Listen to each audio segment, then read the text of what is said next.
The Montana winter of 1927 pressed against the windows of the Carter Ranch house with the relentless fury of a living thing desperate to reclaim what warmth and light had stolen from its domain.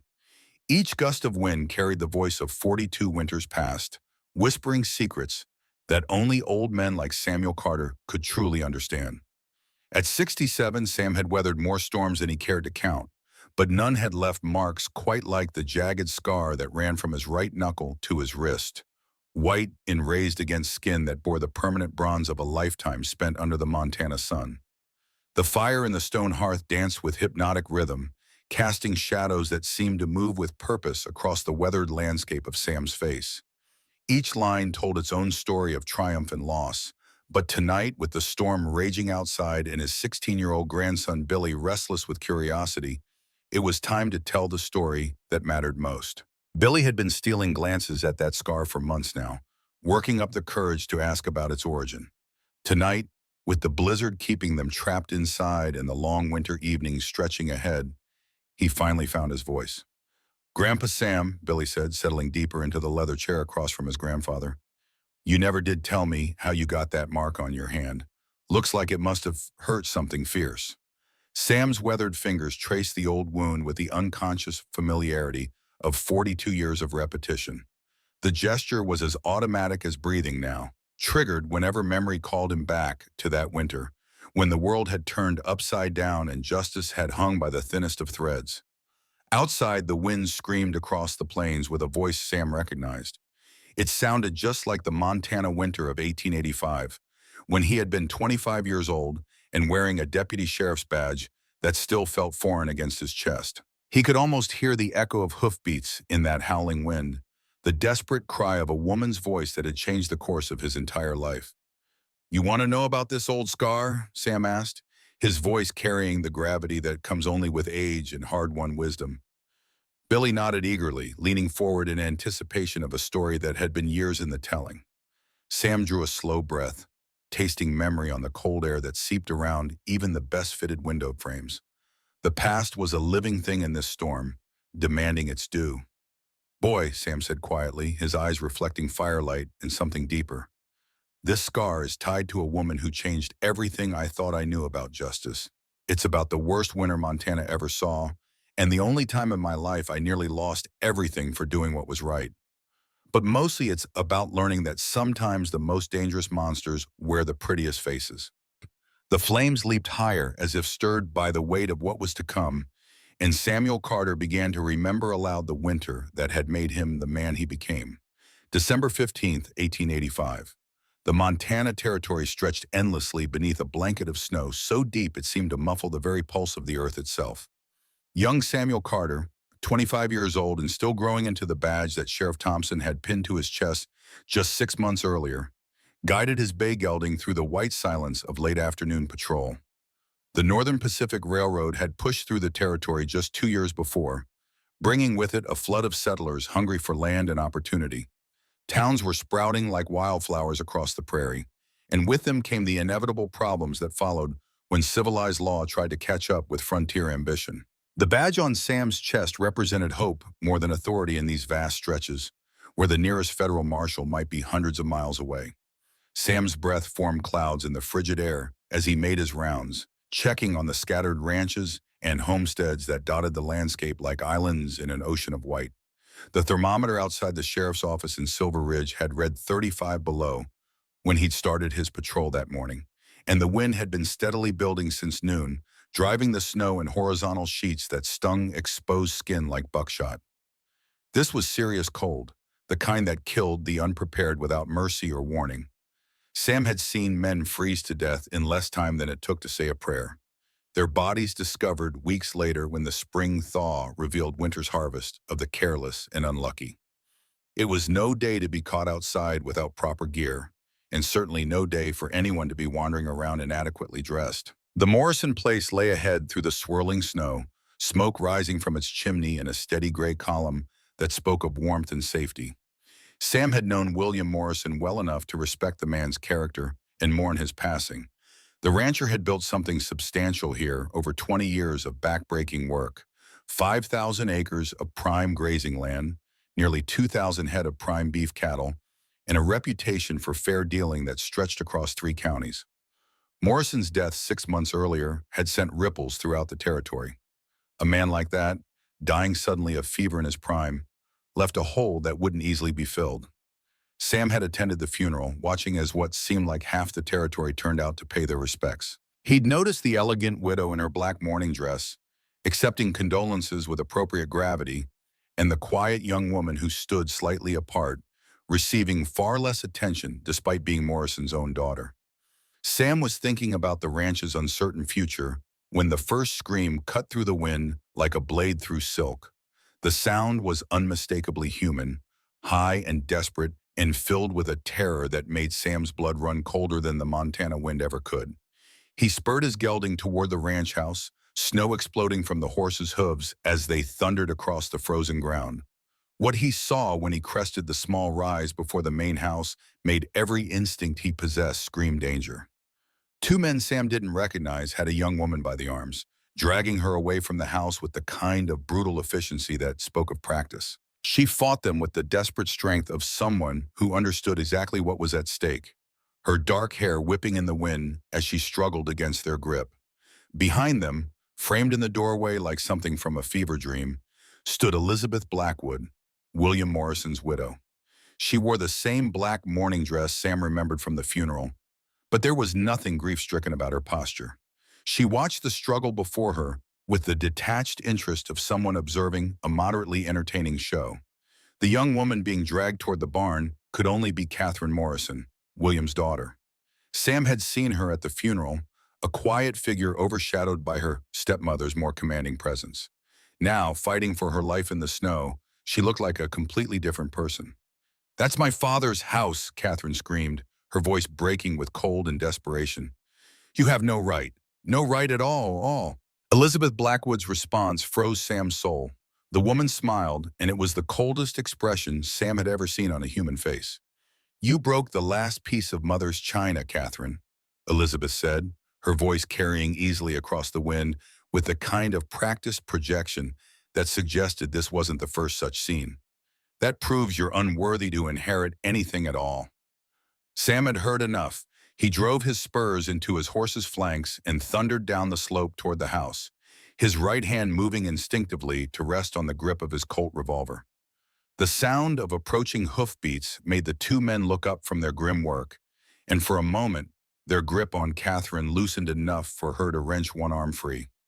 "Let her go," Sam called out as he reined up 20 feet from the group, his voice carrying all the authority his badge could muster and the promise of violence if they chose to ignore him. "Right now." Catherine Morrison lifted her tear-streaked face toward him with an expression of desperate hope that cut through Sam's chest like a knife. Her lips were already blue with cold, and she wore nothing but a thin cotton dress that would have been inadequate for a mild spring day, let alone a Montana blizzard. In this weather, dressed like that, she'd be dead within the hour. But it was Elizabeth Blackwood's reaction that truly chilled Sam to the bone. The woman's smile never wavered, and her eyes held a calculation that spoke of depths Sam was only beginning to fathom. "Deputy Carter," she said, her voice smooth as aged whiskey and twice as dangerous, "how fortunate that you're here to witness my stepdaughter's latest display of instability. Poor Catherine has been having another one of her episodes, I'm afraid. For her own safety, and for the safety of the ranch, I've been forced to ask her to leave until she can compose herself and learn to behave properly." Sam looked at Catherine Morrison more carefully. The girl was maybe 23 years old, with her father's intelligent dark eyes and a spirit that even terror couldn't completely extinguish.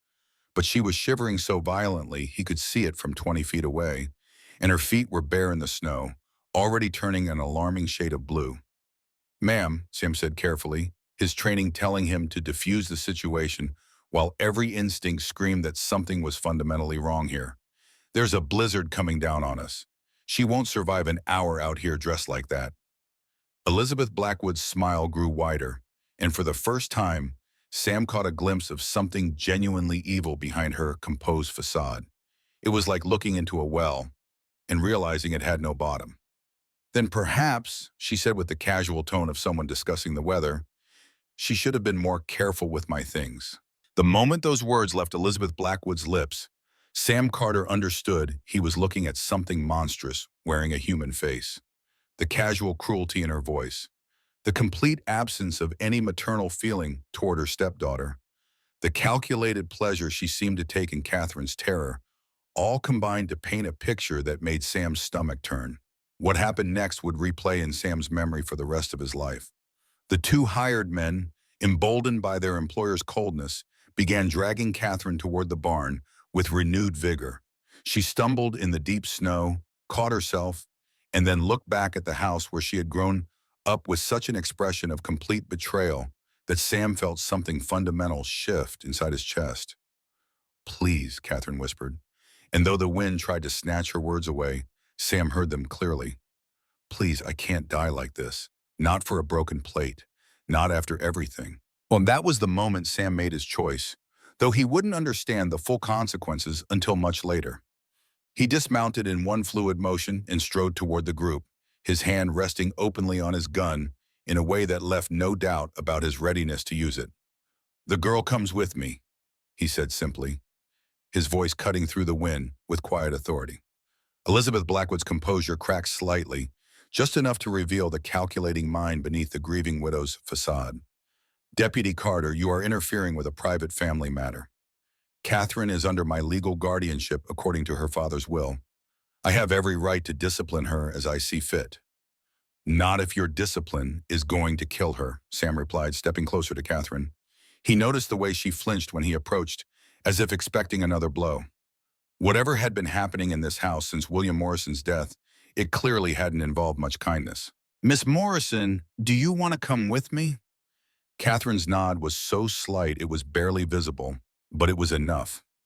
Sam shrugged out of his heavy sheepskin coat and wrapped it around her shoulders, feeling the violent shivering that racked her slight frame. When he lifted her onto his horse, she weighed no more than a child, and he could feel her bones clearly through her thin dress. "You're making a terrible mistake, Deputy," Elizabeth called after them as Sam swung into the saddle behind Catherine, gathering the reins with one hand while keeping the other around the girl's waist to steady her. "The whole territory will hear about this. They'll know that Catherine Morrison spent the night alone with a strange man. What little reputation she has left will be completely destroyed." Sam looked down at the woman who had been prepared to watch her stepdaughter freeze to death over a piece of broken china and felt disgust rise in his throat like bile. "Ma'am," he said quietly, his voice carrying across the wind with perfect clarity, "I'd rather be known as the man who saved her life than the one who stood by and watched her die. As for her reputation, I figure being alive to defend it matters more than having a pure one to take to the grave." He turned his horse toward his own cabin, 5 miles to the north, feeling Catherine's body gradually stop its violent shaking as his coat and the warmth of his body began to drive away the killing cold. Behind them, Elizabeth Blackwood stood silhouetted in her doorway, watching them disappear into the swirling snow with the patience of a predator who knew that winter was long and opportunities for revenge would be plentiful. The ride to Sam's cabin passed in a blur of white and wind. Catherine said nothing, but Sam could feel the tension slowly leaving her body as they put distance between themselves and the Morrison ranch. Her breathing gradually steadied, and the desperate trembling that had racked her frame began to subside. It wasn't until they reached the small log cabin that Sam had built with his own hands that she finally spoke. "Why did you help me?" she asked, her voice barely audible over the howling wind.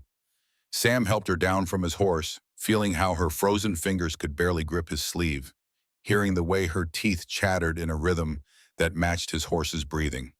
The cabin door opened to release a wave of pine-scented warmth that made Catherine gasp as if she'd forgotten what safety felt like, noting how she moved like someone who had been hurt recently and often.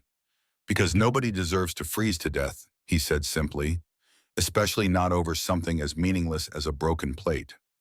Inside, the cabin was warm and simply furnished with the practical comfort of a bachelor who valued function over form. Sam settled Catherine in a chair by the stone fireplace and busied himself building up the fire and putting coffee on to boil. It wasn't until he turned back to check on her condition that he noticed how she kept one hand pressed protectively against the folds of her dress, as if she were hiding something precious. "Miss Morrison," he said gently, pulling up a chair across from her, "are you hurt anywhere? Besides the cold, I mean. Did they strike you?" Catherine's eyes met his, and in them Sam saw not just gratitude, but a kind of desperate determination that reminded him powerfully of her father. William Morrison had been a man who never backed down from a fight, especially when the cause was just. "Mr. Carter," she said slowly, as if testing each word before she spoke it, "what do you know about wills and inheritance law?" The question hung in the air between them like gun smoke, heavy with implications that Sam was only beginning to understand. He poured coffee into 2 tin cups, noting the way Catherine's hands still trembled slightly as she accepted the warm metal, though whether from cold or emotion he couldn't tell. "I know enough," Sam said carefully, settling back into his chair. "Enough to understand that disputes over property can get ugly fast, and that sometimes what's legal and what's right aren't the same thing. What kind of trouble are you in, Miss Morrison?" Catherine stared into the fire for a long moment, and Sam could see her weighing how much to trust a man she'd known for less than an hour. Finally, she seemed to reach some internal decision, because when she spoke again, her voice carried the weight of months of fear and confusion. "My father died 6 months ago," she began, her words carefully measured. "The fever took him fast, faster than anyone expected. One day he was fine, the next he was burning up, and 3 days later he was gone. Elizabeth and I were both there at the end, but she was the one who took charge of everything afterward. The funeral, the lawyer, the reading of the will." Sam nodded, remembering the simple but well-attended ceremony that had drawn mourners from across 3 counties. William Morrison had been the kind of man whose word was his bond, who treated everyone from the richest rancher to the humblest drifter with the same fundamental respect. His death had left a genuine hole in the fabric of the territory. "Elizabeth produced a will," Catherine continued, her voice growing stronger as she spoke. "It was properly witnessed and notarized, looked completely legal. It left the bulk of the estate to her, with provision for me to inherit only if I married someone she approved of, or when I turned 25. Until then, I was to be considered her ward, subject to her discipline and guidance." Sam frowned. Something about that arrangement struck him as fundamentally wrong. "That doesn't sound like your father. From what I knew of William Morrison, he was devoted to you, proud of your education, proud of your spirit. The idea that he'd place you under anyone's control like that seems completely out of character."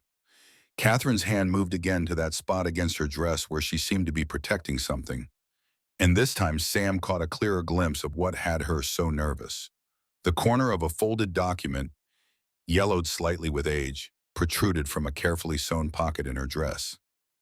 "It wasn't like him," Catherine agreed, and now her voice carried a note of steel that reminded Sam powerfully of her father's legendary determination. "Which is why I started asking questions, which is why I went looking, and which is why Elizabeth decided I needed to learn a lesson about respecting my betters." With hands that shook only slightly, Catherine drew out the paper she had been protecting. It was clearly old, the ink faded but still legible, covered in William Morrison's careful, distinctive handwriting. Sam recognized the script from documents he'd seen the rancher sign at the sheriff's office. "This is a will," Sam said slowly, reading the document twice to make sure he understood its contents correctly. "The real one, and it tells a completely different story." Catherine nodded, tears starting to flow down her cheeks for the first time since Sam had rescued her. No conditions, no guardianship, no requirements for marriage or reaching 25. Just everything that was his, passed directly to me upon his death. There's even a note at the bottom, written in his own hand just days before he died. Sam read the addendum aloud, his voice growing grave as the implications became clear. "Should anything happen to me, my daughter Catherine is to inherit all my worldly possessions without condition or reservation. Judge Cornelius Hartwells is to serve as executor until such time as Catherine feels ready to assume full control. I have great fear that my current wife may attempt to claim what is not rightfully hers, as her behavior these past months has given me cause for serious concern about her true nature and intentions." The words hit Sam like a physical blow. If this document was authentic, and everything about it suggested it was, then Elizabeth Blackwood had committed fraud on a massive scale. The Morrison Ranch, one of the largest and most profitable operations in the territory, legally belonged to the shivering young woman sitting by his fire. "Miss Morrison," Sam said carefully, his mind already racing ahead to the implications and dangers. Have you shown this to anyone else? Judge Hartwell, maybe? Any of your father's friends? Catherine shook her head, and fresh fear crept into her expression as she relived recent memory. I tried to. 3 days ago, right after I found this hidden in Papa's desk. I snuck into his study while Elizabeth was in town, and I searched every drawer until I found the secret compartment where he kept his most important papers. This was there, along with some letters that made it clear he'd been planning to change his will again, to make it even more explicit that Elizabeth was never to have control over me or the ranch. Sam felt the first cold touch of real dread creeping up his spine. What happened when you tried to see the judge? I rode to his house the next morning, told Elizabeth I was visiting friends in town. But when I got there, his housekeeper said he'd gone away suddenly 2 days before.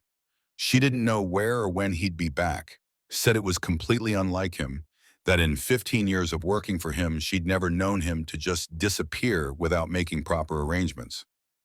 Sam's frown deepened. Judge Cornelius Hartwell was not a man given to sudden departures or unexplained absences. He had lived in the same house for 15 years, maintained the same daily routine with clockwork precision, and prided himself on his reliability and predictability. For him to simply vanish was as likely as the sun deciding to rise in the west. We need to find Judge Hartwell, Sam said, rising to his feet with the sudden certainty that time was working against them. Tonight, if possible. If he's really missing, then we may already be too late. Catherine caught his arm, her grip surprisingly strong for someone who'd been half frozen an hour earlier. Mr. Carter, if Elizabeth finds out what I've discovered, if she realizes I have the real will and know the truth about what she's done, she didn't need to finish the sentence. Sam understood perfectly. Elizabeth Blackwood had been prepared to let Catherine freeze to death over a broken piece of china. What would she do to protect a fortune worth tens of thousands of dollars and her position as one of the territory's wealthiest widows? Then we'd better make sure she doesn't find out until we're ready to stop her, Sam said grimly. He moved to a wooden trunk in the corner of the cabin and withdrew a Winchester rifle, checking the loads with the practiced efficiency of a man who'd learned that preparation was the difference between living and dying. At least not until we can get you someplace safe and figure out exactly what we're up against. Outside, the storm continued to build, the wind driving snow against the windows with increasing fury. Sam looked out at the white darkness and felt the weight of decisions settling on his shoulders like a mantle he wasn't sure he was ready to wear. He was 25 years old, a deputy sheriff in a territory where federal law was still more aspiration than reality, and he was about to challenge a woman who clearly had resources and connections he couldn't even guess at. But as he looked at Catherine Morrison, clutching the document that proved her birthright, while fear and determination warred in her dark eyes, he knew he had no real choice. Justice was a fragile thing in the Montana Territory, and sometimes it required ordinary men to risk everything to make it real. Miss Morrison, he said, turning back to face her with new resolve, I'm going to help you claim what's rightfully yours, but I need to know, are you prepared for what that might mean?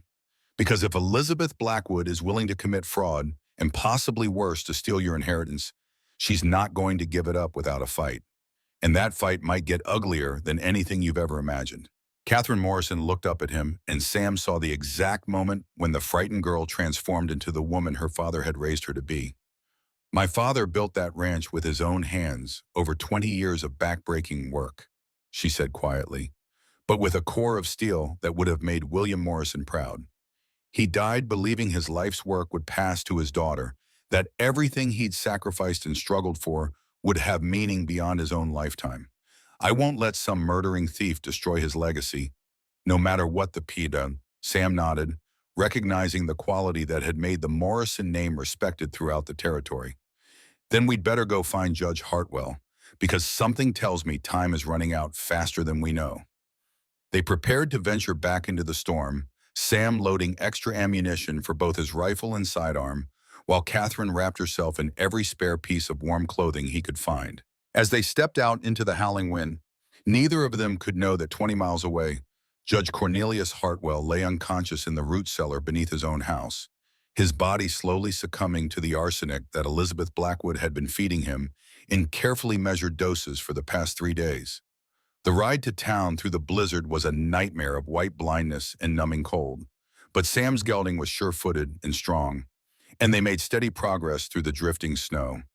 Judge Hartwell's house sat on the outskirts of Silver Ridge, a modest but well-maintained structure that reflected its owner's careful, methodical nature. What they found there sent ice through Sam's veins that had nothing to do with the Montana winter.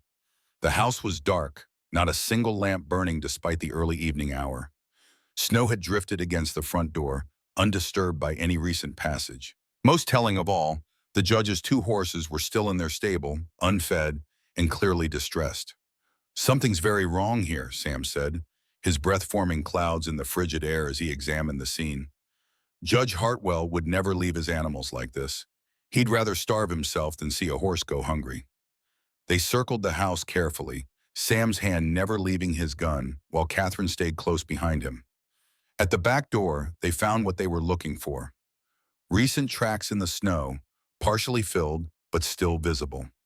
Someone had been here within the last day or two, someone who'd entered through the back and hadn't wanted to be seen. The door itself was locked, but Sam had learned a few skills during his years of frontier life that weren't exactly covered in the deputy's manual. The lock yielded to his efforts with only modest protest, and they slipped inside to find a house that felt more like a tomb. "Judge Hartwell?" Sam called softly, not wanting to alert any potential lurkers, but hoping against hope that they'd find the old man safe somewhere in the darkened rooms. "Judge, it's Deputy Carter. Are you here?" The response came not as a voice, but as a sound so faint they almost missed it. A soft tapping, rhythmic and deliberate, coming from somewhere below their feet. "The cellar," Catherine whispered, her face pale in the dim light filtering through the windows. "He's in the cellar." They found the entrance hidden beneath a throw rug in the kitchen, a trapdoor that opened onto steep wooden steps leading down into darkness. Sam lit a lantern he found on the kitchen table and led the way down, his gun drawn and ready. What they discovered in that cellar would haunt Sam Carter for the rest of his days. Judge Cornelius Hartwell lay on a makeshift bed of old blankets, conscious, but barely so. His normally robust frame had wasted away to skin and bones, and his breathing came in shallow, labored gasps that spoke of systematic poisoning. Beside him sat a water bucket and the remnants of food that had clearly been drugged. "Sam," the judge whispered when he recognized his rescuer, his voice barely audible. "Thank God. She's been... Easy, Judge," Sam said, kneeling beside the dying man, while Catherine held the lantern high. "We're here now. We're going to get you out of this." But even as he spoke the words, Sam could see it was probably too late. Judge Hartwell had the gray pallor and labored breathing of a man who'd been systematically poisoned over days. The question was whether he would live long enough to tell them what they needed to know. "The will," Judge Hartwell gasped, his eyes finding Catherine's face in the lamplight. "She made me help her forge, but I kept copies, kept proof." His words dissolved into a coughing fit that flecked his lips with blood, and Sam knew they were running out of time. "Judge, who did this to you?" Sam asked urgently. "We need to know what we're up against."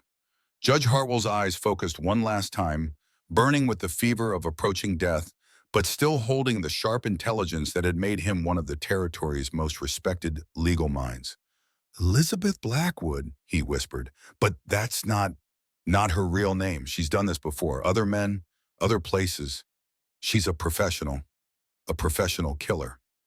The judge's eyes closed, and for a moment Sam thought they'd lost him. Then Hartwell's hand moved weakly toward a loose stone in the cellar wall. "Behind there," he breathed, "the evidence. Everything you need. Stop her before she kills again."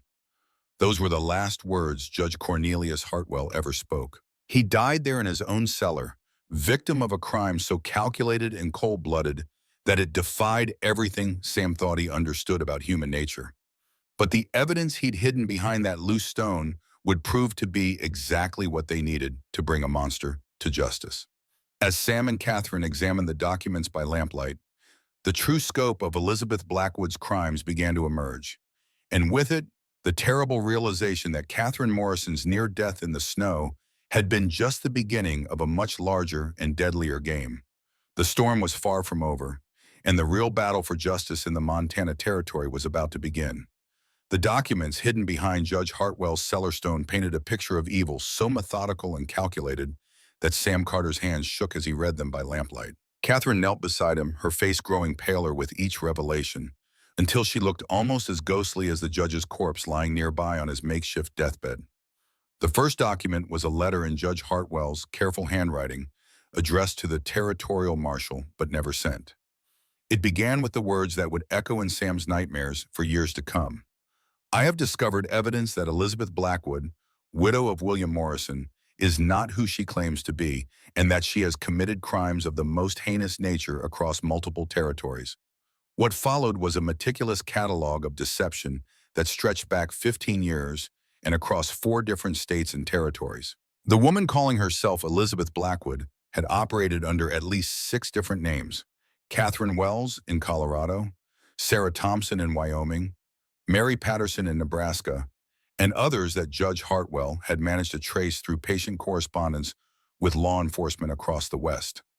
Listen to this, Sam said, his voice tight with controlled fury as he read from the judge's notes. Mrs. Catherine Wells, widow of rancher Thomas Wells, died of apparent natural causes in Denver, 1878. Mrs. Wells inherited approximately $15,000 in cash and property. She disappeared from Denver 3 months after the funeral, leaving no forwarding address. He looked up at Catherine. That's the same pattern, over and over again. Rich widower dies suddenly. New wife inherits everything, then vanishes with the money. Catherine's voice was barely a whisper. How many men did she kill? Sam continued reading, his anger building with each documented case. Judge Hartwell found evidence of at least 6 suspicious deaths, possibly more. All wealthy men, all recently remarried to attractive women who claimed to be widows themselves. All died of what appeared to be natural causes. But when Hartwell started looking at the symptoms, they all matched arsenic poisoning. The second document was even more damning, a detailed timeline of William Morrison's final months, meticulously reconstructed from the judge's observations and conversations with ranch hands. It showed how Elizabeth had systematically isolated Morrison from his friends, gradually taking control of his daily routine and, most tellingly, his meals. The symptoms Judge Hartwell described matched perfectly with chronic arsenic exposure: weakness, stomach problems, confusion, and finally the fever that had supposedly killed him. But it was the third document that made Catherine cry out in anguish. Hidden beneath the others was a letter in her father's own handwriting, dated just 1 week before his death and addressed to Judge Hartwell. In it, William Morrison expressed growing suspicions about his wife's behavior and her insistence on preparing all his meals herself. Most heartbreaking of all was his admission that he had begun to fear for Catherine's safety. Papa knew, Catherine whispered, tears streaming down her face. He knew what she was, and he tried to protect me. But he waited too long. Sam folded the papers carefully and tucked them inside his coat. Judge Hartwell risked his life to gather this evidence. We're not going to let it go to waste. He stood, helping Catherine to her feet. But first we need to get out of here. Elizabeth might come back to check on the judge, and if she finds us here... They climbed back up from the cellar, but as they reached the kitchen, Sam heard something that made his blood freeze. The sound of horses approaching through the storm.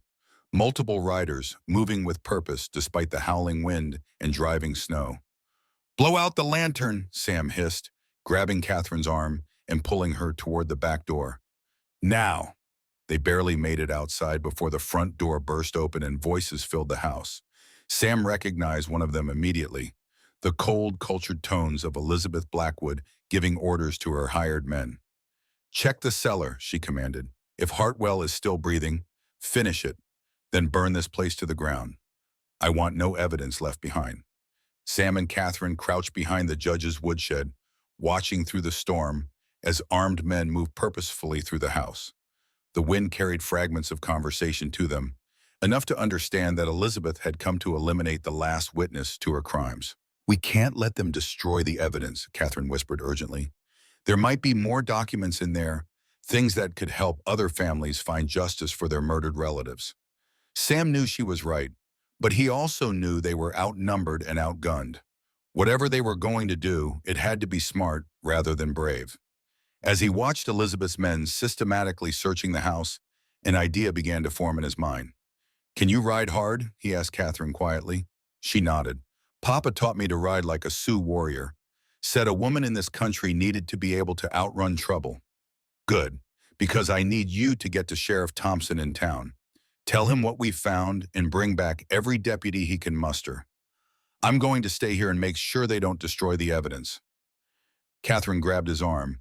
"You can't face them alone. There are at least 4 men in there, all armed." Sam smiled grimly. "I don't plan to face them. I plan to outthink them." After Catherine disappeared into the storm on Sam's gelding, he settled down to wait and watch. The hired gunmen were thorough but not particularly intelligent. Exactly the kind of men Elizabeth would recruit for work that required brutality over brains. They searched the house methodically, but they clearly didn't know about Judge Hartwell's hiding places, and Elizabeth hadn't told them about the cellar's secret compartments. Sam used the time to study their patterns and identify their weaknesses. The leader was a tall man with a distinctive scar running down his left cheek, probably the most dangerous of the group. The others were typical frontier thugs, competent with weapons, but lacking imagination or initiative. The key to Sam's plan was the storm itself. In weather like this, visibility was limited to just a few yards, and the howling wind masked sound completely. If he was careful and used the conditions to his advantage, he might be able to even the odds considerably.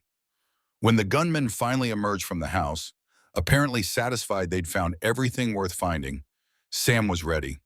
He'd positioned himself near their horses, and as the first man approached his mount, Sam struck. A carefully thrown rock took the man down silently, and Sam quickly relieved him of his weapons before the others noticed anything amiss. The second man fell to Sam's rifle butt across the back of his skull. By the time the remaining 2 realized they were under attack, Sam had vanished back into the swirling snow, with 2 of their guns and all of their horses except one. "Spread out," the scarred leader shouted. "He can't have gone far." But Sam knew this country like the back of his hand, and he used every gully, every stand of trees, every rise in the ground to stay one step ahead of his pursuers. The storm was his ally, hiding his movements while forcing the gunmen to stumble blindly through drifts that sometimes came up to their waists. One by one, Sam picked them off. The third man went down to a perfectly placed shot that shattered his gun hand, leaving him alive but helpless in the snow. The scarred leader proved more resourceful, using the storm's cover to nearly get the drop on Sam near the judge's barn. The final confrontation was brief but vicious.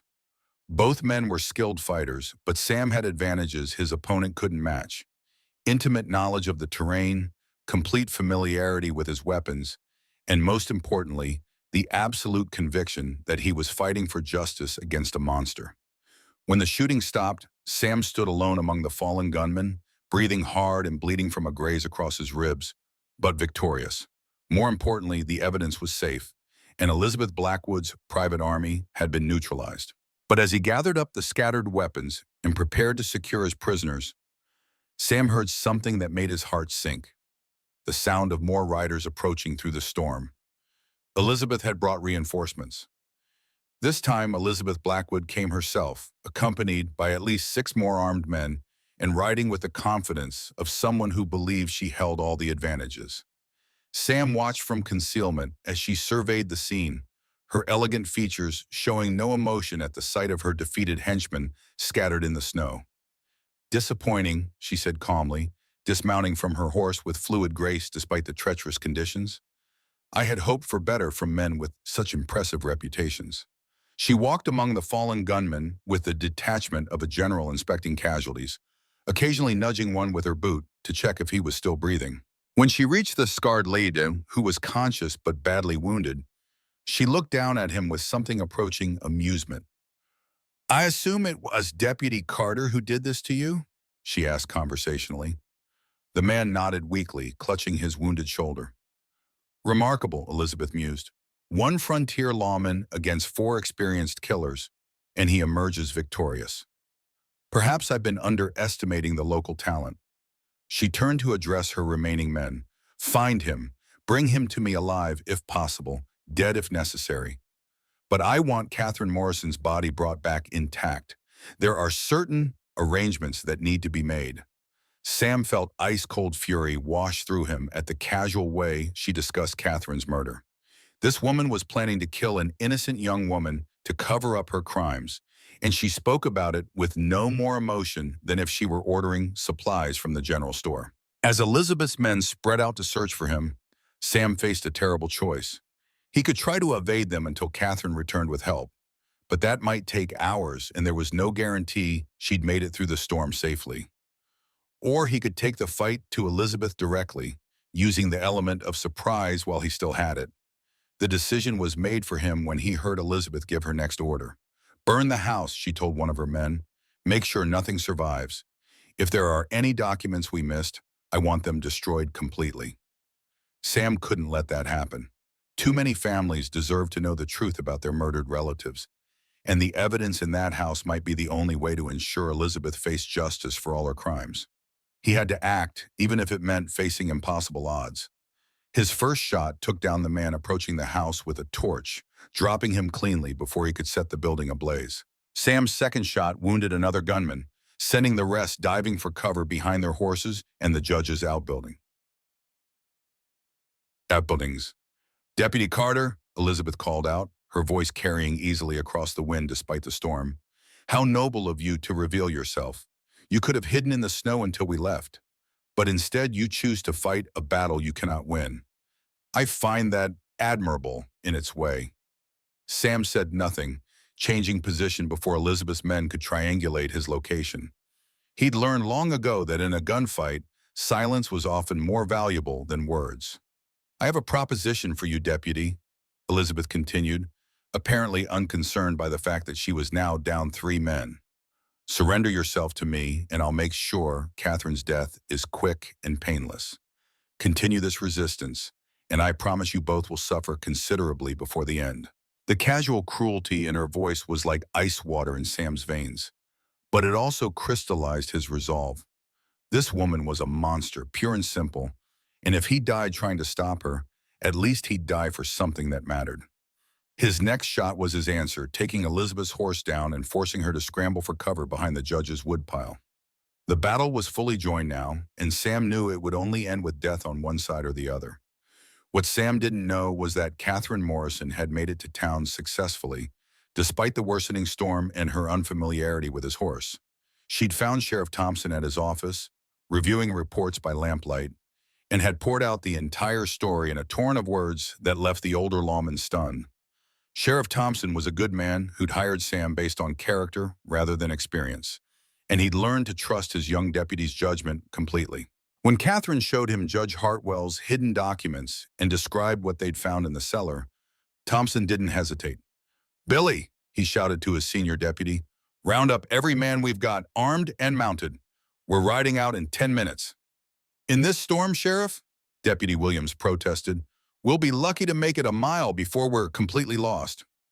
"Then we'd better pray we don't get lost," Thompson replied grimly, "because if half of what Miss Morrison is telling me is true, we've got a multiple murderer on the loose, and she's about to kill again." The ride back to Judge Hartwell's house was a nightmare of white blindness and numbing cold, but Catherine guided them with the sure instincts of someone whose life depended on not losing her way. The sound of gunfire reached them while they were still a quarter-mile away, crackling through the storm like deadly thunder. "That's rifle fire," Sheriff Thompson said, spurring his horse forward. "Sam's in trouble." They arrived at the judge's property to find a full-scale battle in progress. Elizabeth's remaining men had Sam pinned down behind the barn, slowly closing in on his position with professional patience. Elizabeth herself was directing the attack from the cover of an overturned wagon, her commands cutting through the wind with icy authority.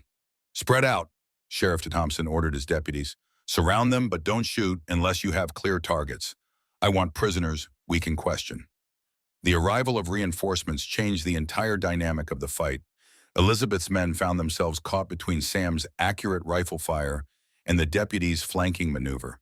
Their superior numbers suddenly meaningless as they faced professional lawmen who knew the terrain and worked together with practiced efficiency. The gunfight that followed was brief but decisive. Outnumbered and outmaneuvered, Elizabeth's surviving henchmen surrendered quickly once they realized their situation was hopeless. But Elizabeth herself proved more resourceful than anyone anticipated. As the deputies closed in on her position, she used the storm's cover to slip away from the overturned wagon, making her way toward the barn where she correctly guessed Sam was positioned. By the time anyone realized she was missing, she was already inside the building, and Sam was in mortal danger. Sam heard Elizabeth enter the barn behind him, her footsteps barely audible over the storm, but unmistakably feminine despite her attempt at stealth. He turned slowly, his rifle ready, to find himself facing not just Elizabeth, but also a small Derringer pistol pointed directly at his chest. "Deputy Carter," she said calmly, as if they were meeting at a social gathering rather than in a life-or-death confrontation. "You've proven far more troublesome than I anticipated.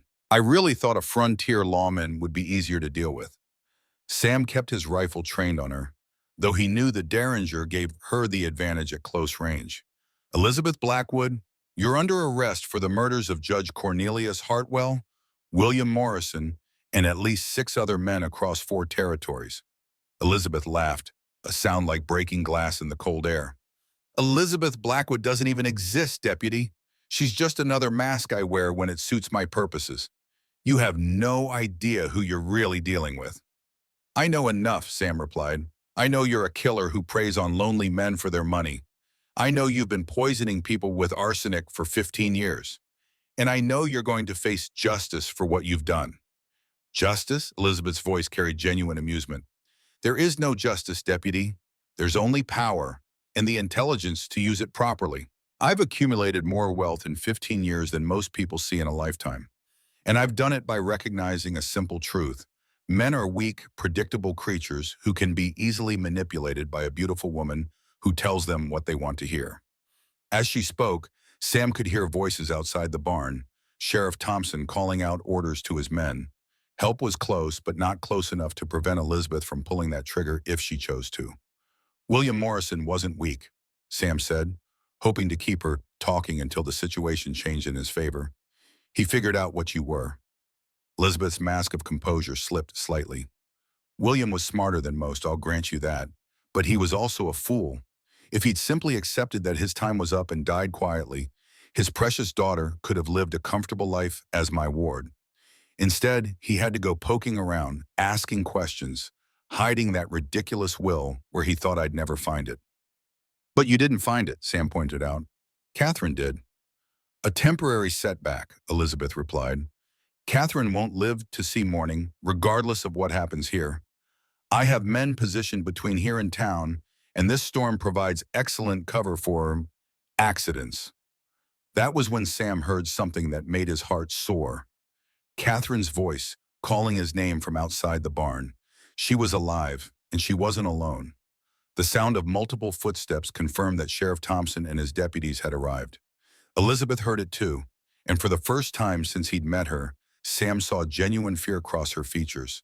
Her elaborate plans were unraveling, her escape routes were being cut off, and the law was closing in with evidence that would see her hanged. "It's over," Sam said quietly. "Surrender now and you'll get a fair trial. Keep fighting and you'll die in this barn tonight." Elizabeth's response was to raise her Derringer and pull the trigger.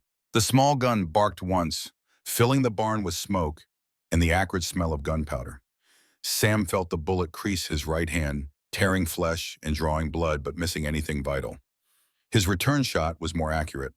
Elizabeth Blackwood, the woman who had murdered at least 7 people in cold blood, crumpled to the hay-strewn floor of Judge Hartwell's barn with Sam Carter's bullet in her chest. Elizabeth survived Sam's shot, though she would carry his bullet for the rest of her considerably shortened life.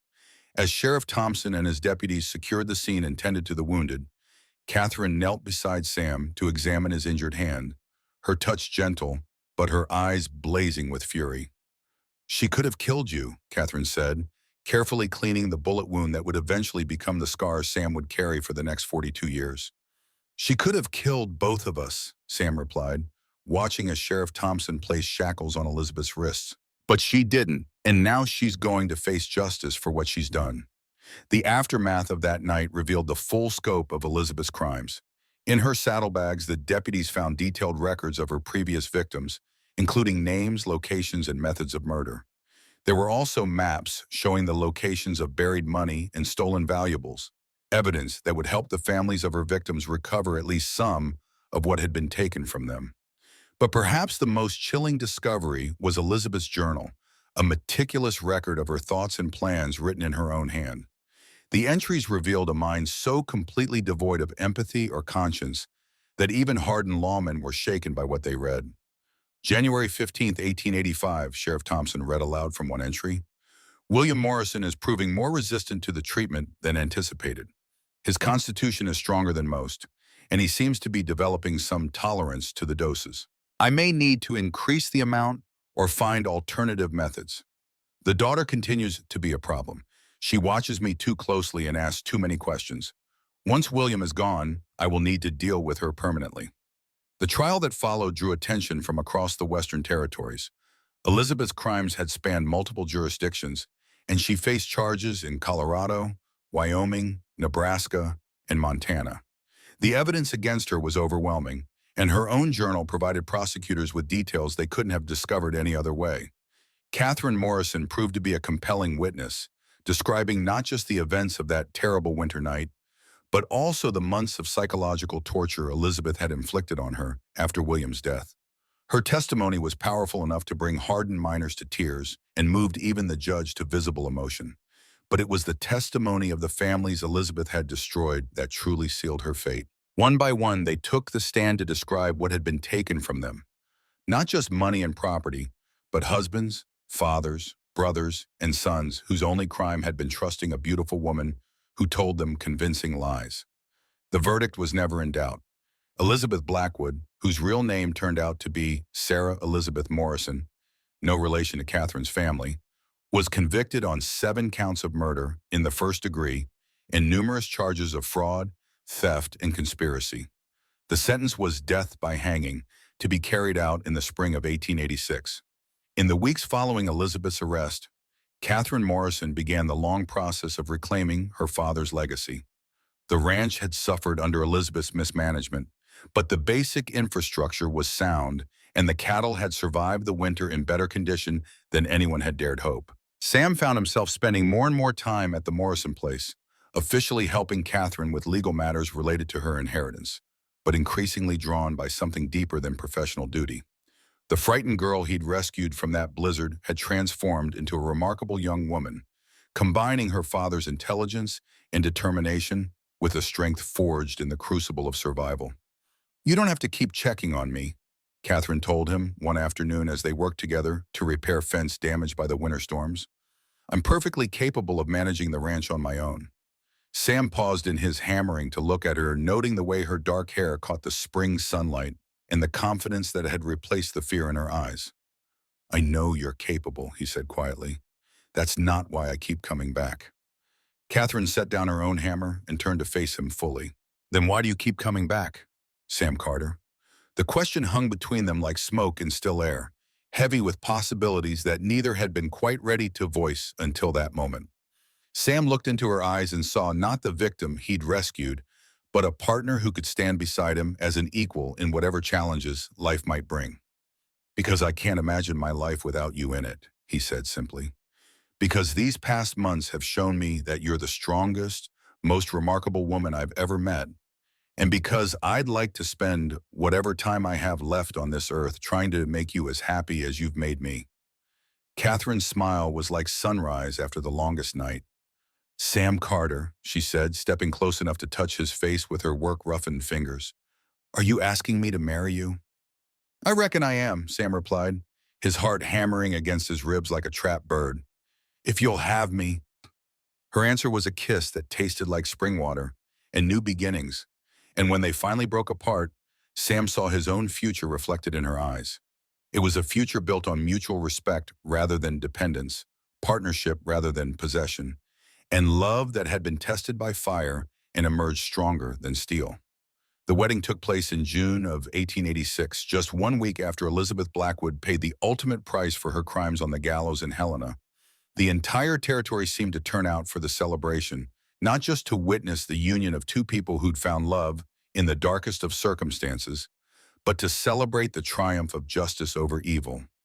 As Sam and Catherine danced their first dance as husband and wife under a canopy of Montana stars, Sam reflected on how much had changed since that night he'd found a freezing girl clawing at a barn door. The scar on his hand would always remind him of the price justice sometimes demanded, but Catherine's ring on his finger was proof that even the darkest winters eventually gave way to spring. The storm had passed, the monster had been defeated, and love had prevailed against the longest odds. In a territory where happy endings were rare as gold nuggets, Sam Carter had found both justice and joy, and he intended to hold on to both for as long as life allowed. Behind them, the Morrison Ranch house glowed with lamplight and laughter, filled with friends and family, celebrating not just a wedding, but the promise that good could triumph over evil when ordinary people found the courage to do what was right. The winter of justice had ended, and the spring of hope had begun. The summer of 1886 brought prosperity and peace to the Morrison Ranch in ways that seemed almost miraculous after the darkness of the previous winter. Under Catherine's capable management and Sam's steady support, the operation flourished like prairie grass after rain. The cattle were healthy, the books were balanced, and the future seemed as bright as the Montana sky that stretched endlessly above their expanding domain. But even in the midst of happiness, shadows from the past had a way of reaching into the present with cold, grasping fingers that refused to be ignored. It was on a warm July morning, 3 weeks after their wedding, that Sam received the telegram that would remind them both that justice, once begun, demands completion. He was working with the hands to repair storm damage to the north pasture fence when young Billy Thompson, Sheriff Thompson's nephew, came riding hard across the range with a yellow envelope clutched in his fist. "Deputy Carter," Billy called out, reining up in a cloud of dust. "Sheriff says this came in on the morning wire from Helena. Says it's urgent." Sam accepted the telegram with hands that had learned to steady themselves in moments of crisis, but he felt his stomach clench as he read the stark words printed on the yellow paper. Elizabeth Blackwood escaped custody. Stop 3 guards dead. Stop believed heading your direction. Stop take all precautions. Stop federal marshals dispatched. Stop acknowledge receipt immediately stop. The blood drained from Sam's face as he read the message twice, then a third time, hoping the words would somehow change. But they remained stubbornly, terrifyingly clear. The monster they'd thought was safely caged was loose again, and she was coming for the people who'd destroyed her carefully constructed life of crime. "Billy," Sam said, his voice carefully controlled despite the ice forming in his veins, "I need you to ride back to town fast as that horse can carry you. Tell your uncle to send every available man out here immediately, armed and ready for trouble. Then I want you to telegram Helena and tell them we received their message and understand the situation." The boy nodded eagerly, understanding from Sam's tone that this was no routine request. "Yes, sir, Deputy. Anything else?" "Yes," Sam said grimly. "Tell anyone you see on the way to spread the word. Elizabeth Blackwood is loose and dangerous. Anyone who sees a woman traveling alone, especially one who matches her description, should report it immediately and keep their distance." As Billy galloped away toward town, Sam turned his attention to the more immediate problem of protecting his wife and their ranch hands from a killer who had already proven herself capable of extraordinary ruthlessness. Catherine was in the house working on the books and planning the fall roundup, blissfully unaware that death itself might be riding toward them across the summer prairie. Sam found her in the study that had once been her father's sanctuary, bent over ledgers with the same careful attention to detail that had made William Morrison one of the most successful ranchers in the territory. The sight of her there, safe and absorbed in the peaceful work of managing their shared life, made his heart clench with protective fury. "Catherine," he said quietly, not wanting to startle her, but knowing he couldn't delay the terrible news any longer. She looked up with the smile that had become as essential to him as breathing, but it faded quickly when she saw his expression. "Sam, what's wrong? You look like you've seen a ghost." "Worse," Sam said, handing her the telegram. "I've seen news of the living dead." Catherine read the message with growing horror, her face going white as the implications sank in. When she looked up at Sam, her eyes held the same combination of fear and determination that had sustained her through the worst night of her life. "She's coming here, isn't she?" Catherine said. "She's coming to finish what she started." Sam nodded grimly. Elizabeth Blackwood doesn't seem like the type to forgive and forget. We destroyed her life, exposed her crimes, and sent her to death row. If she's managed to escape, we're probably the first names on her list of people to kill." Catherine set the telegram down with hands that trembled only slightly. "Then we'd better make sure we're ready for her. This is our home, Sam. Our land. And I'll be damned if I let that murdering witch drive us away from what we've built together." The next few hours passed in a blur of urgent preparation as Sam and Catherine transformed their peaceful ranch into an armed fortress. The hands were gathered and given a choice. They could draw their pay and leave immediately, no questions asked, and no judgment passed. Or they could stay and help defend the ranch against a killer who would show no mercy to anyone who stood in her way. To a man, they chose to stay. Marcus Freeman, the ranch foreman who'd served William Morrison faithfully for 15 years, spoke for all of them when he said, "Miss Catherine, this here ranch is the only home most of us have ever known. Your father treated us fair, and you and Sam have done the same. If some crazy woman thinks she can come here and hurt our family, she's got another think coming." Sam felt a surge of gratitude for these tough, practical men who were willing to risk their lives for principle rather than profit. He'd served with soldiers who showed less courage in the face of certain danger. The defensive preparations were methodical and comprehensive. Windows were barricaded except for carefully positioned firing ports. Ammunition was distributed and defensive positions were established at strategic points around the ranch buildings. Most importantly, Sam sent 3 of his most reliable men to establish observation posts on the high ground, overlooking the approaches to the ranch, with orders to signal immediately if they spotted anyone suspicious. Sheriff Thompson arrived with 4 deputies just as the sun was reaching its zenith, their horses lathered from hard riding through the summer heat. The older lawman's face was grim as he surveyed the preparations Sam had made. "You've done good work here, Sam," Thompson said, dismounting and checking his rifle with the practiced efficiency of a man who'd fought in the war between the states. "But I've got to tell you, the news from Helena isn't encouraging. Elizabeth didn't just escape. She orchestrated a breakout that freed 5 other condemned prisoners. 3 of them are known killers, and all of them have reasons to hate lawmen in general, and you in particular." Catherine felt her heart sink. "So we're not just facing Elizabeth. We're facing a small army of desperate criminals with nothing to lose." "That's about the size of it," Thompson confirmed. "The good news is that federal marshals are on their way, and they should be here within the day. The bad news is that Elizabeth and her gang could arrive at any time, and they've got a significant head start." Sam studied the terrain around the ranch with the eye of a man who'd learned military tactics the hard way. "They'll probably wait for dark," he said thoughtfully. "Elizabeth is too smart to attack in broad daylight when we have all the advantages. She'll want cover of darkness and the element of surprise." "Which gives us time to prepare," Catherine added, "and to decide exactly how we're going to make them regret ever setting foot on Morrison land." The afternoon passed with agonizing slowness as they waited for either rescue or attack to arrive. Sam found himself checking his pocket watch obsessively, each tick of the second hand seeming to echo like a gunshot in the oppressive summer heat. The hands moved through their assigned positions with professional competence, but he could see the tension building in their faces as the sun began its slow descent toward the western horizon.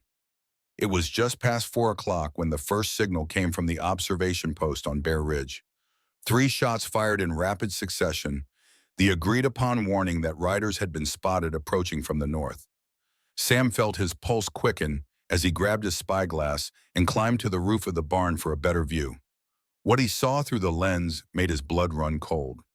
6 riders, moving with the purposeful advance of a military unit, were making their way across the northern pasture with Elizabeth Blackwood clearly visible in the lead. Even at a distance of over a mile, there was no mistaking her elegant posture or the way she sat her horse with the confidence of someone who'd never doubted her ability to take whatever she wanted.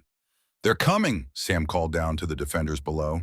6 riders from the north, just like we expected. "Everyone to your positions, and remember, don't fire until I give the word, and when you do shoot, make every bullet count." Catherine appeared at his side, her father's Winchester rifle cradled in her arms with the familiarity of long practice. "How long do we have?" Sam did quick calculations based on the rider's speed and the distance they had to cover. 20 minutes, maybe 30 if they stopped to scout our defenses first. He looked at his wife, seeing the same resolve in her eyes that had sustained her through the worst night of her life. Are you ready for this? Catherine's smile was fierce as winter lightning. I've been ready since the night she tried to murder me.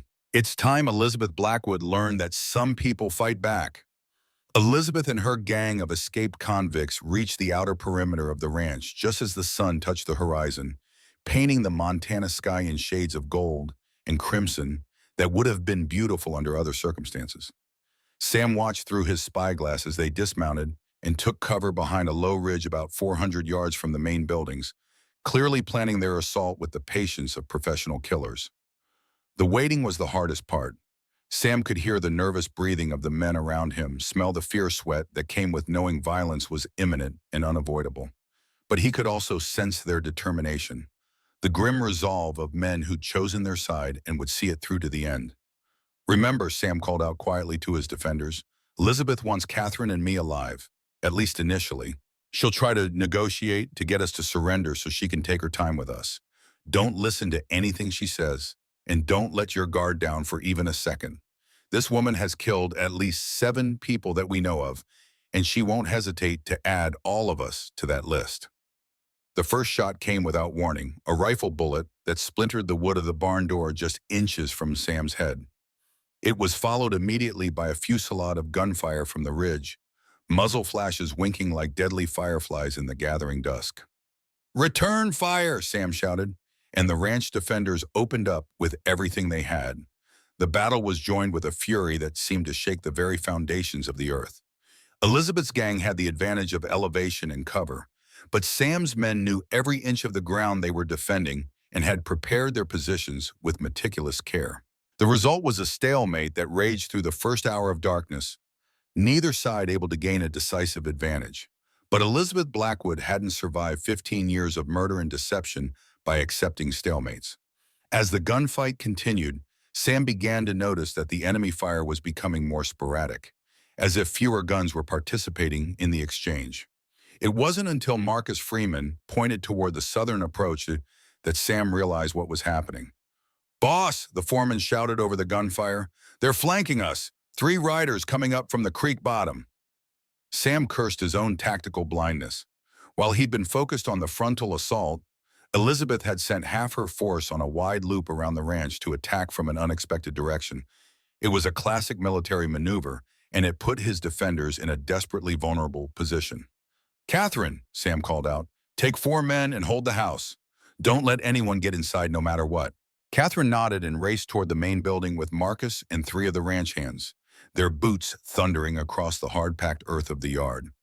Sam watched them disappear through the front door, then turned his attention back to the immediate crisis. The flanking attack came with shocking suddenness. 3 mounted figures burst out of the creek bottom at full gallop, firing as they rode in a display of horsemanship that would have been impressive if it weren't so deadly.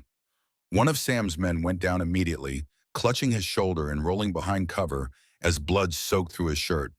Sam's return fire was swift and accurate. His first shot took down one of the riders, sending both horse and man tumbling into the dust. His second shot missed, but it forced the remaining attackers to veer away from their planned route, buying precious seconds for his defenders to reposition themselves. But those seconds came at a terrible cost. With Sam's attention focused on the flanking maneuver, the main assault from the ridge pressed forward with renewed vigor. Elizabeth herself led the charge, riding like a demon across the open ground with her rifle spitting fire and death.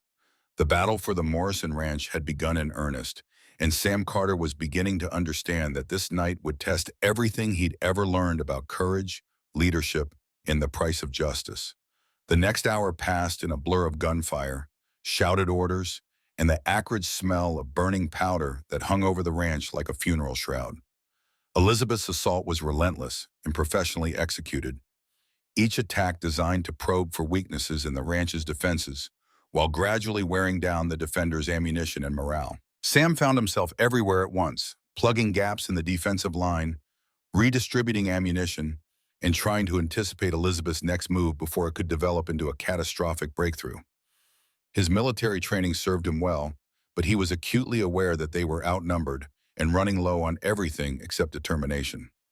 The house remained secure under Catherine's leadership, but Sam could hear the intensity of the fighting around the main building and knew his wife was facing her own desperate battle. The sound of breaking glass told him that Elizabeth's men had managed to get close enough to throw rocks or bottles through the windows, probably hoping to create enough chaos to storm the building. It was during a brief lull in the fighting that Sam heard something that made his blood run cold. The sound of a woman's laughter, high and wild and completely devoid of sanity. Elizabeth Blackwood was out there in the darkness, and she was enjoying herself.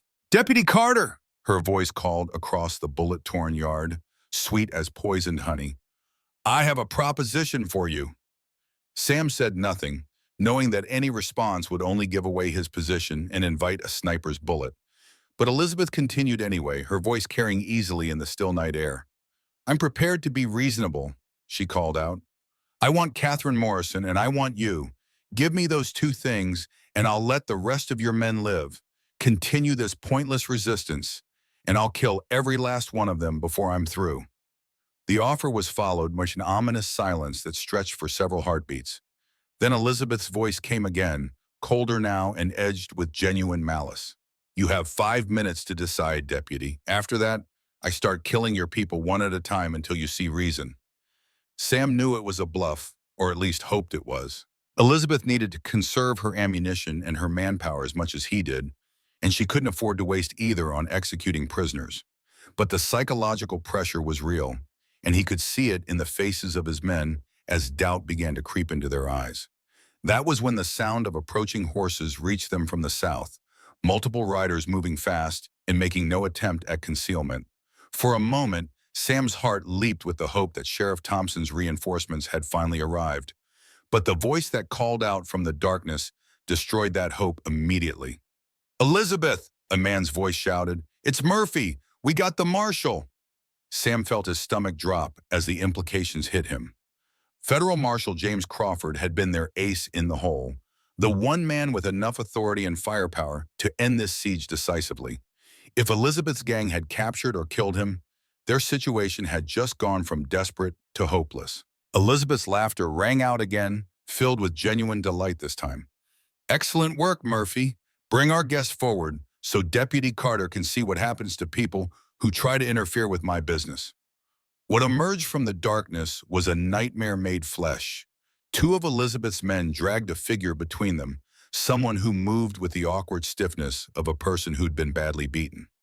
As they drew closer to the ranch buildings, Sam could see that it was indeed Marshal Crawford, his face bloody and his hands tied behind his back.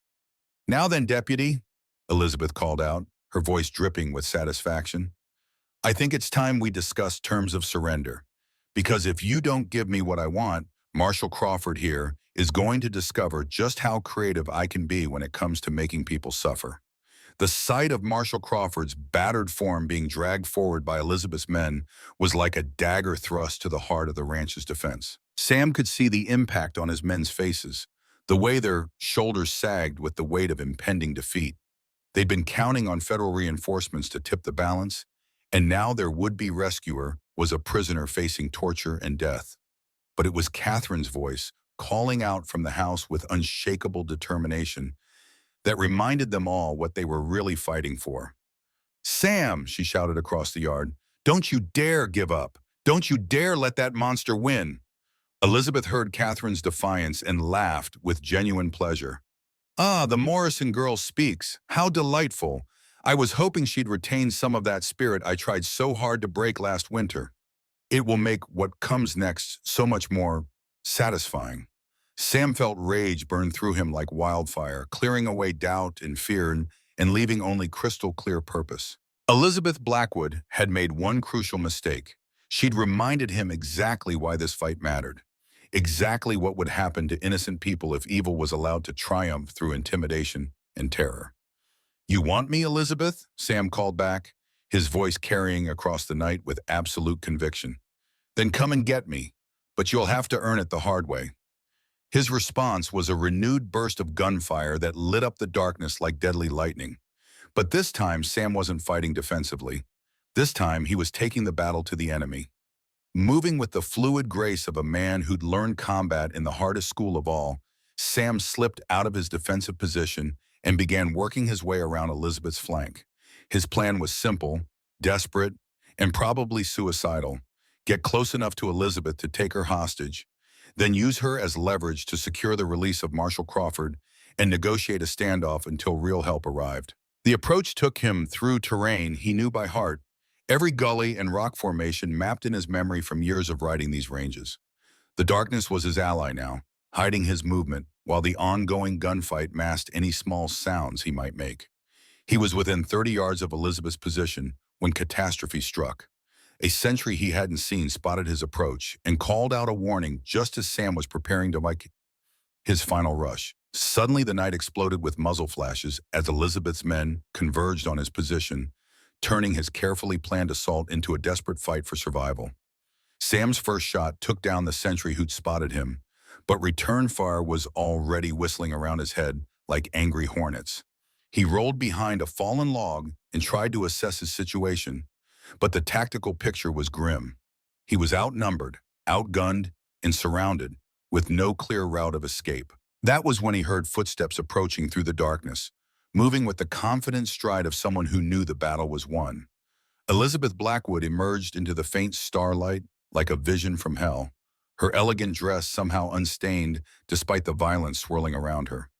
"Deputy Samuel Carter," she said, her voice carrying the satisfaction of a predator finally cornering its prey. "You've led me quite a chase, I must admit, but all hunts must end eventually, and this one ends with you dying slowly while your precious Catherine watches." Sam's hand moved toward his sidearm, but Elizabeth's rifle was already trained on his chest, and he could see other weapons glinting in the darkness around him. He was trapped, helpless, and facing the most dangerous woman he had ever encountered. But Elizabeth had made one final, fatal mistake. She'd assumed that Sam Carter was the only threat she needed to worry about. What Elizabeth Blackwood had failed to account for in all her careful planning was the possibility that Catherine Morrison might possess not just her father's intelligence and determination, but also his tactical cunning and his absolute refusal to accept defeat when the cause was just. While Elizabeth was savoring her triumph over Sam, Catherine was putting into motion a plan she'd been developing since the siege began. She'd sent Marcus Freeman and two of the ranch hands out through the root cellar that connected the house to the old mine shaft William Morrison had dug years earlier while prospecting for gold. The tunnel emerged nearly a quarter-mile from the main buildings, well beyond Elizabeth's perimeter. Catherine's plan was audacious, dangerous, and dependent on timing that would have to be perfect. But it was also their only hope of turning the tables on an enemy who thought she held all the advantages. Marcus and his companions had circled wide around Elizabeth's position, using the same creek bottom that the outlaws had used for their flanking attack. Now they were in position behind Elizabeth's main force, waiting for Catherine's signal to begin their own assault. That signal came in the form of a burning arrow shot from the house toward the ridge where Elizabeth's reserves were positioned. As the flaming shaft arced through the darkness, Marcus and his men opened fire with everything they had, turning the night into a chaos of gunfire and shouted confusion. Elizabeth's head snapped around at the sound of shooting from behind her lines, her confident expression replaced by the first signs of genuine concern. Her carefully orchestrated siege was unraveling, and she was beginning to realize that she'd underestimated her opponents in fundamental ways. "Boss," one of her men called out, "we're taking fire from the south. They got around behind us somehow." Elizabeth's response was swift and vicious. "Take half the men and deal with it. The rest of you, kill Carter now and be done with it." But Sam had been waiting for exactly this moment of confusion and divided attention. As Elizabeth's men turned toward the new threat, he rolled sideways behind better cover and came up with his Colt already in his hand. His first shot took down the nearest outlaw. His second wounded another. And suddenly, the odds were a lot more even than they'd been just moments before. The gunfight that erupted was brief but decisive. Caught between Sam's accurate fire and Marcus's assault from behind, Elizabeth's remaining men found themselves in an impossible position. One by one they fell or threw down their weapons in surrender, until only Elizabeth herself remained standing amid the carnage of her failed ambush. "It's over, Elizabeth," Sam said, rising to his feet with his gun trained on the woman who'd brought so much death and misery to so many innocent people. "Your men are dead or captured, the marshal is free, and you're facing a rope for the second time. Surrender now, and you might live long enough to see another sunrise." Elizabeth Blackwood looked around at the ruin of her plans, her beautiful face twisted with rage and frustration. For a moment, Sam thought she might actually give up, might finally accept that her reign of terror was over. Instead, she raised her rifle toward the house where Catherine was positioned, clearly intending to kill the young woman who'd been the architect of her defeat. Elizabeth never got the chance to pull the trigger. Sam's final shot took her center mass, spinning her around and dropping her to the blood-soaked earth of the ranch yard. The woman who'd murdered at least 7 people, who'd built a career on poison and deception, who'd nearly succeeded in stealing everything the Morrison family had built, breathed her last under the Montana stars with Sam Carter's justice burning in her chest. The sun rose on August 15, 1886, revealing the full scope of the battle that had raged through the night. The Morrison Ranch looked like a battlefield, with bullet holes in every building, broken windows, and bloodstains on the earth that would serve as permanent reminders of the night evil had come calling and been turned away. But they were all alive. Sam, Catherine, Marshall Crawford, and every one of the ranch hands had survived Elizabeth's final assault, though several bore wounds that would heal into scars. Marcus Freeman would carry a bullet in his shoulder for the rest of his life, a badge of honor he wore with quiet pride. The aftermath brought both closure and revelation. Among Elizabeth's personal effects, investigators found a detailed journal that documented not just her known crimes, but several others that had gone unsuspected. The final tally of her victims reached 11 confirmed murders across 6 different states and territories, making her one of the most prolific killers in the history of the American West. But perhaps more importantly, the journal contained information that allowed several families to recover stolen property and money that Elizabeth had cached in various locations. Catherine took personal satisfaction in knowing that her father's killer had inadvertently provided the means for her victims' families to find some measure of justice and restitution. Marshall Crawford, once his injuries were tended and his strength returned, expressed the gratitude of the federal government for Sam and Catherine's role in bringing a dangerous criminal to justice. He also brought news that would change their lives in ways they hadn't anticipated. "There's been talk in Washington," Crawford told them, as they sat on the porch of the restored ranch house a week after the siege. "Talk about the need for better law enforcement in these frontier territories. Men like you, Sam, who've proven they can handle the worst kinds of criminals and still maintain their integrity." Sam leaned back in his chair, considering the implications. "What kind of talk, Marshall?" "The kind that comes with a federal badge and jurisdiction across the entire territory," Crawford replied. "The kind that pays well enough to support a family and comes with the backing of the United States government when you are facing down killers like Elizabeth Blackwood." Catherine reached over and took Sam's hand, feeling the scar tissue from his old wound beneath her fingers. "It's your decision," she said quietly. "Whatever you choose, I'll support you completely." Sam looked out across the ranch that had become their home, thinking about the future they were building together and the children who might someday play in these same fields. The Federal Marshal Service would mean travel, danger, and long separations, but it would also mean the chance to bring justice to places where hope had almost died. "Can I have some time to think about it?" Sam asked. Crawford nodded. "Take all the time you need, but don't take too long. The territory needs men like you more than you know." As autumn painted the Montana landscape in shades of gold and crimson, Sam and Catherine settled into the rhythm of married life on a working ranch. The crops were good, the cattle were fat, and the future seemed as bright as the crystal-clear sky that stretched endlessly above their domain. Sam had accepted Marshall Crawford's offer, but with conditions. He would serve as a federal marshal for the Montana Territory, but his headquarters would be Silver Ridge, and he would not accept assignments that took him away from home for more than 2 weeks at a time. It was an unusual arrangement, but given his proven capabilities and the federal government's desperate need for competent law enforcement in the frontier regions, his terms were accepted without argument. The work proved both challenging and rewarding. Sam found himself tracking rustlers across 3 counties, mediating disputes between rival mining claims, and occasionally facing down the kind of hardened criminals who saw the frontier as a place where they could operate without consequence. But he also had the satisfaction of bringing order to places where chaos had reigned, and of protecting innocent people who had no other recourse when trouble came calling. Catherine threw herself into the business of expanding and improving the ranch, applying both her father's practical wisdom and her own innovative ideas to create one of the most successful operations in the territory. Under her leadership, the Morrison brand became synonymous with quality cattle and fair dealing, and their annual cattle drives to the railheads became major events that drew buyers from across the region.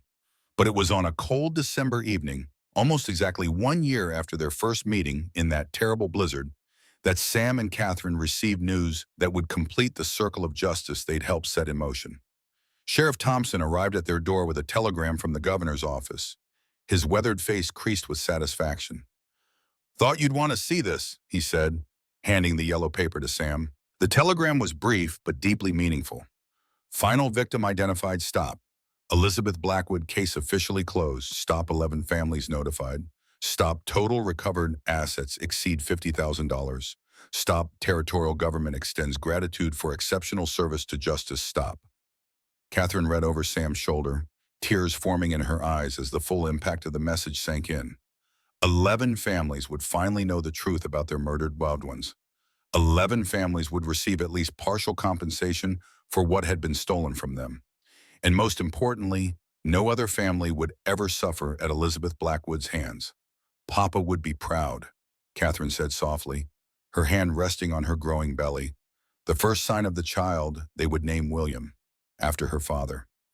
He always said justice wasn't just about punishment, but about making sure the innocent could sleep safely. Now 11 families can finally rest, thinking of the man whose death had started this entire chain of events. He always believed that justice delayed was justice denied, but justice delivered, even late, was still justice. Sam pulled his wife close, feeling the warmth of her body against his and the steady beating of her heart. Outside, snow was beginning to fall, the first flakes of what promised to be another hard Montana winter. But inside their home, surrounded by love and the satisfaction of work well done, the cold couldn't touch them. As he looked back on the events of the past year, Sam marveled at how much had changed since that night he'd found a half-frozen girl clawing desperately at a barn door.